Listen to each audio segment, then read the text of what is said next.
Suburban areas border ఏరియాలు ఎక్కడైతే ఉన్నాయో ఇటు సైడ్ పోతే పీవీఆర్ కావచ్చు, ఇటు సైడ్ పోతే హిందూపూర్ రోడ్డుకు కావచ్చు, అదేవిధంగా ఈ పక్క పోతే అనంతపురం రోడ్డుకు కావచ్చు టీ కొట్లు వెలిసినాయి.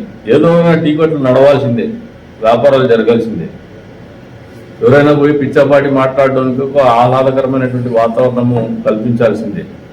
కానీ ఇవి అసాంఘిక కార్యక్రమాలకు పాల్పడేటువంటి వాళ్లకు, గంజాయి పెడ్లర్స్కి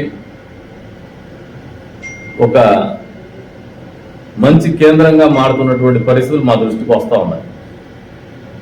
మీకు అందరికి కూడా తెలియజెప్తాను, ఒక సామాజిక బాధ్యతను విస్మరించద్దండి. మీరు టీ వ్యాపారం చేసుకోండి, లేదా ఏదైనా స్నాక్స్ వ్యాపారం చేసుకోండి. కానీ ఈ రకంగా గంజాయి సేవించే వాళ్ళని, గంజాయి అమ్మే వాళ్ళని అక్కడ చేస్తే మాకు తెలియదు అనుకుంటున్నారేమో. ఖచ్చితంగా పోలీసు వారి ద్వారా కూడా కఠినమైన చర్యలు ఉంటాయి.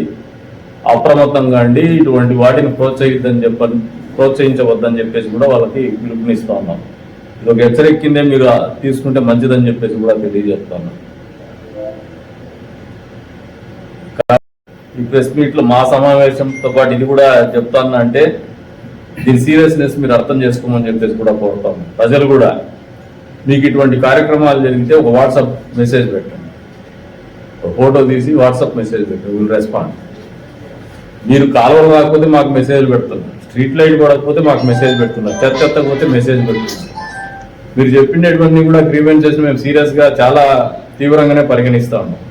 మొన్న రోజున కమిషనర్ గారికి కూడా చెప్తున్నాం, శానిటేషన్లో మనం ఫెయిలియర్ అవుతున్నాం, పబ్లిక్ నుంచి గ్రీవెన్స్ వస్తుంది, రిపీటెడ్గా నాకు వాట్సాప్ మెసేజ్లు వస్తున్నాయి.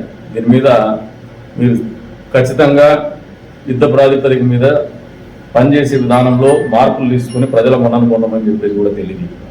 అంతే స్థాయిలో ప్రజలు కూడా ఒక బాధ్యత, కేవలం మీ పరిసరాల శుభ్రతే కాదు, మీ పరిసరాలని, మీ పిల్లల్ని మీరు గమనించుకోవాల్సిన బాధ్యత కూడా మీ మీద ఉంది. తప్పుదోవబోతా అంటే సంబంధిత అధికారులకు తెలియజేయండి, లేదు మాకు తెలియజేయండి.